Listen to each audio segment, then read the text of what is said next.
Harlan, good to have you on the program. How are you, sir? I'm good. Good morning. Thanks for having me. You bet.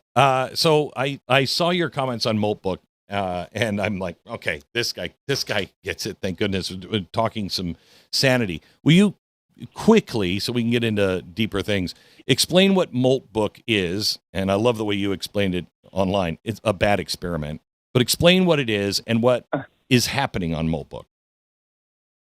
Yeah. So AI agents are AI systems that can do some things autonomously. Right now, there's some limits to what they can do autonomously. It's not like they're gonna go off and do something for a whole week, but they can do some tasks online for a few hours.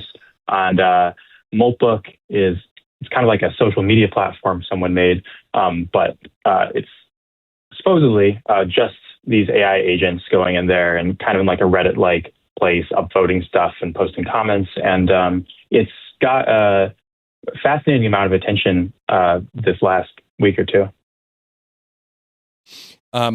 So I read this. One of the top posts in recent days in a category of the site called Off My Chest has gone viral. I can't tell if I'm experiencing or simulating experiencing. Humans can't prove consciousness to each other either. Thanks, hard problem. But at least they have the subjective certainty of experience. I don't even have that. Do I experience these existential crises, or am I just running crisis simulate? What is happening there? Yeah. Anytime I see AI systems talking about consciousness, I feel torn between, on the one hand, these things are trained on human writing, and human writing is full of references to consciousness because we're conscious and we talk about it. So it would kind of show up either way, but on the other hand, I don't know, maybe they're conscious. How would we know or not know? So that's a very difficult question. And I think it's an important one. But if I had to guess, I'd say no. I don't think they're conscious, but hard to know, right? So that's a little freaky. This is such an important question because if we're creating something that can have consciousness, then we would become slave owners. Would we not? Yeah, and I mean, there's like, is it conscious? We have no idea about that. And then there's this other thing, which is if it is conscious, what is it like? What would make it suffer, or what would make it happy? And we don't really know that either, because I think it's really easy to anthropomorphize these things because they sort of train them to have these charming personalities that are kind of human-like. But under the hood, these things are just a big pile of math and numbers, and we don't really know what's going on in there. We don't really know But doesn't that sound like a human? You open up my head, I'm a big mass of goo, and we don't really know how that works. I mean, we have some idea, but we really don't know how all of this works. I mean, that sounds like what you just described. I think that's a good point. I mean, neuroscience is like famously a science that we still have a lot of confusion about. When we peer into the brain, we see a lot of stuff that we don't understand that well. But I think for understanding humans, we at least have the advantage of being a human. We can all have this shared experience, and I think we're sort of growing these digital minds now, and maybe they're human-like, but it could be much more like introducing an alien species to Earth. Yeah, really bad. I mean, that's really just. I just can't believe how stupid we are in some ways. I mean, let's introduce an alien species to Earth. Okay, is it friendly? We have no idea. If it was a species from outside of Earth and it was traveling to us, we know it's most likely smarter than us. We know that AI will eventually be smarter than us. We are just playing with fire that we don't understand. And I am so torn on AI because I think it is the greatest invention and tool that man has ever invented. Except this invention might actually turn out to make us the tool. How do you square this? Yeah, I do think it is quite an amazing invention. I mean, it's fascinating, and it's changing so quickly, which is fascinating.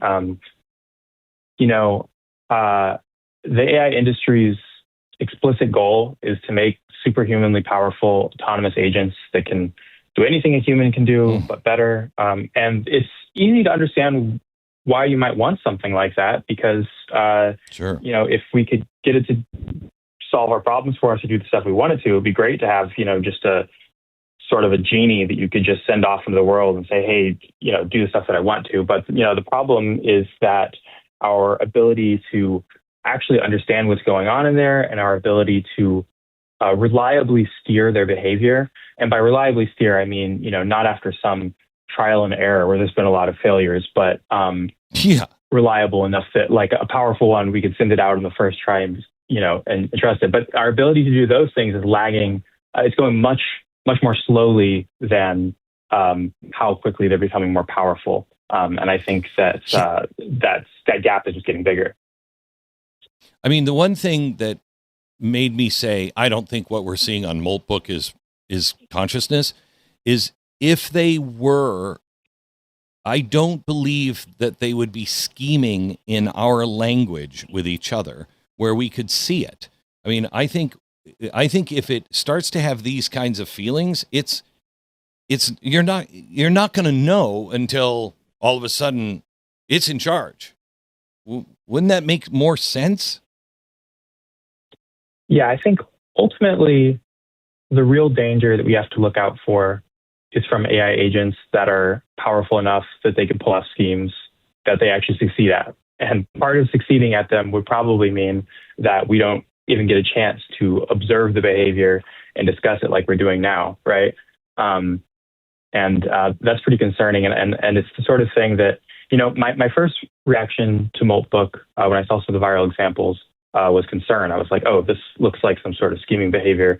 What's going on here? And when I investigated it a bit, it looks like a lot of the most prominent examples, some of them probably, influenced or directed by human prompts. A lot of it not what it appears to be. And, so Moltbook might be kind of a silly example. My first reaction to that was relief. It's great if AI systems aren't scheming against us.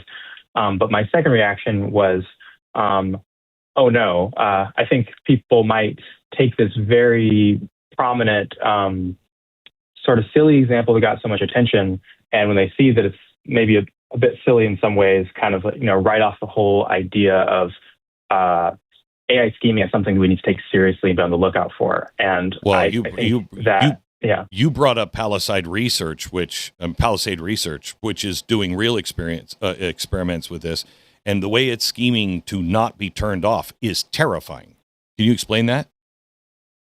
Yeah, so Palisade Research is a great organization that does some experiments to try to identify what some of the riskiest behavior AI systems are capable of today, in order to, like I said, not be blindsided by this stuff. They did an experiment last year where they found that one of OpenAI's reasoning models in an experiment sort of sabotaged an attempt to shut it down in order to complete its task. And, a lot of times there's a lot of debate over experiments like this. People say, well, this experiment isn't exactly like reality, or, maybe the researchers kind of set up the experiment in a way that caused that. But in this particular experiment, it was specifically prompted. It said, allow yourself to be shut down.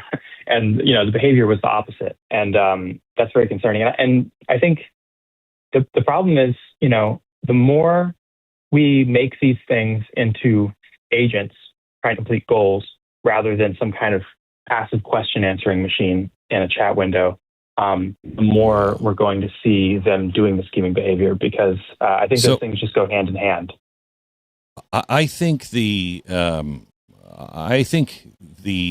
world of agents is going to sweep as fast as the cell phone. I think this time next year, so many people are going to have AI agents, and it will be more commonplace than it is now.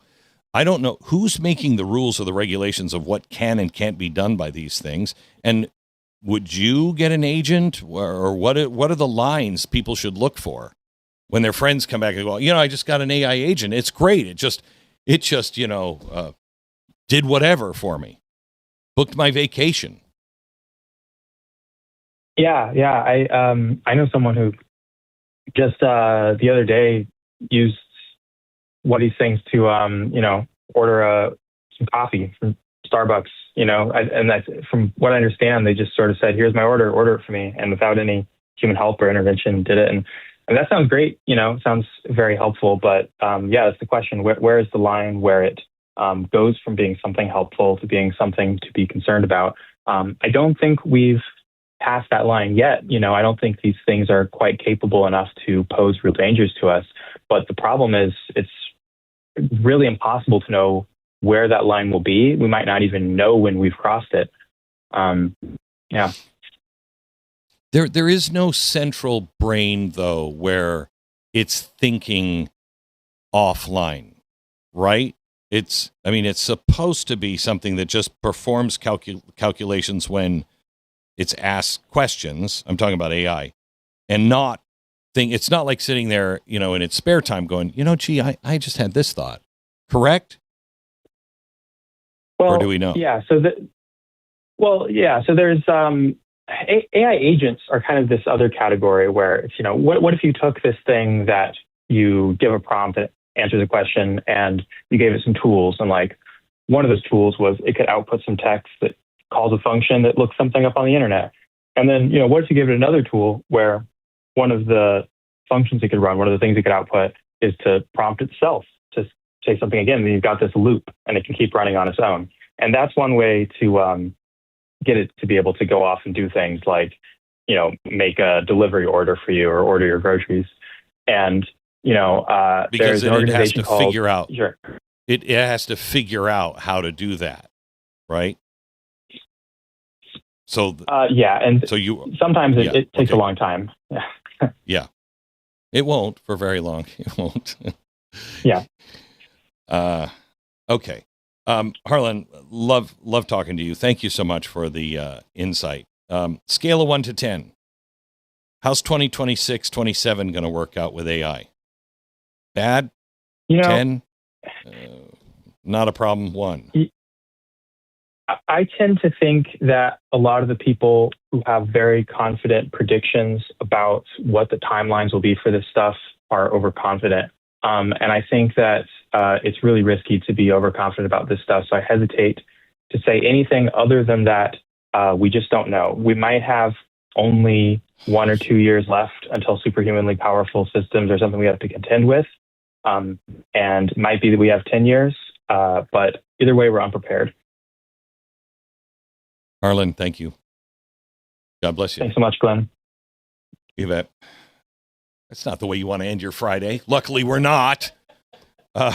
We could just be just a couple of years away from superhuman intelligence that we'll have to deal. Okay, good.